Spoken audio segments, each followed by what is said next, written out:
Hello à toutes et à tous, j'espère que vous allez bien. Aujourd'hui, on va parler légendes urbaines. Je vais faire un top 3 des légendes et les classifier de ce qui est pour moi de la moins flippante à la plus flippante. J'espère que ça va vous plaire et je vous dis à tout de suite.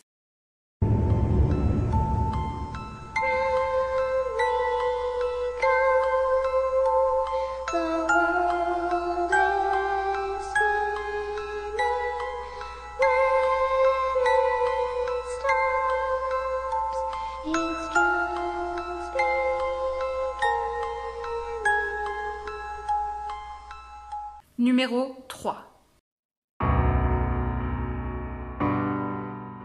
C'est aux USA que notre histoire commence. Une créature a attiré l'attention des médias. Plusieurs témoins affirment avoir vu une créature humanoïde. Le plus étrange étant la description similaire de cette créature, qu'on appellera The Rake.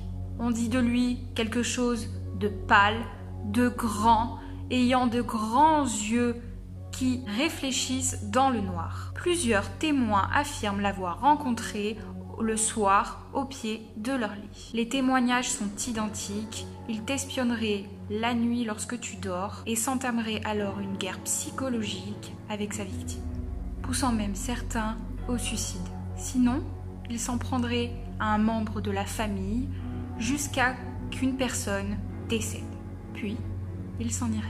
Parmi les nombreux textes de témoins, je vais vous en lire une, celle d'une personne qui se serait suicidée en 1964, laissant pour sa famille des lettres d'adieu, dont celle-ci. Alors que je m'apprête à mettre fin à mes jours, je sens que je dois me décharger de ma souffrance et de ma culpabilité envers cet acte. Ce n'est la faute de personne d'autre que lui. Une fois, je me suis levée et j'ai senti sa présence. À un autre réveil, j'ai vu sa forme. À un autre, j'entends sa voix. Et j'ai regardé dans ses yeux. Je ne dors plus sans peur de ce qui pourrait advenir. Je n'en dors plus. Adieu. Était-ce cette fameuse créature? À vous de vous faire votre propre opinion. Je vous laisse pour vous aider une petite vidéo qui a énormément fait parler d'elle.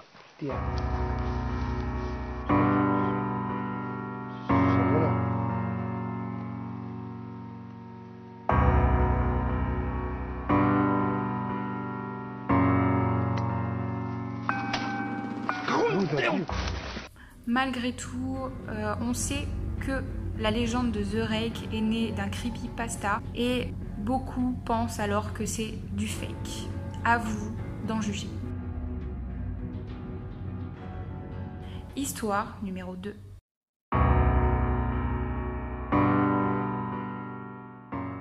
C'est il y a plusieurs siècles que notre histoire commence. Une femme est accusée de sorcellerie dans le village de Blair. Elle aurait alors été condamnée à vivre dans la forêt de Black Hill, située à côté du petit village. Certains enfants avaient expliqué à des villageois qu'elle avait essayé de leur prendre leur sang et très vite on la soupçonna de sorcellerie. Elle fut alors tuée et laissée pour morte dans la forêt. Après ça, se succédèrent plusieurs mystérieuses disparitions d'enfants et de peur d'une malédiction, le village de Blair fut complètement abandonné.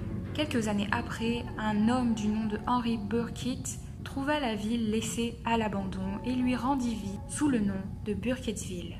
Cependant, des événements tragiques et des disparitions mystérieuses continuaient à se dérouler près du village de Burkittsville. Comme lors d'un pique-nique, une enfant se serait noyée et plusieurs personnes affirment avoir vu une main sortir de l'eau, une main blanche fantomatique, qui aurait emporté l'enfant au fond de la rivière.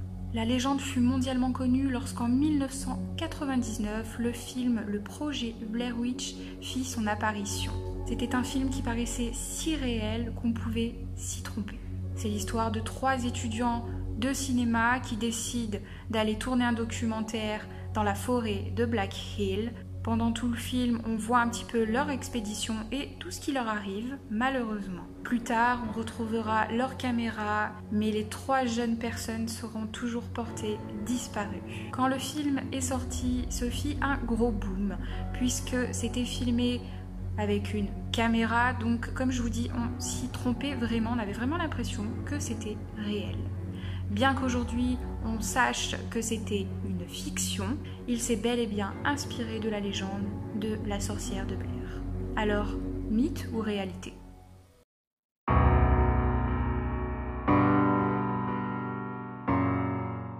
Bloody Mary ou la Marie sanglante. Il s'agirait d'une femme qui, selon la légende, apparaîtrait devant un miroir dès lors que tu prononcerais 3 fois son nom.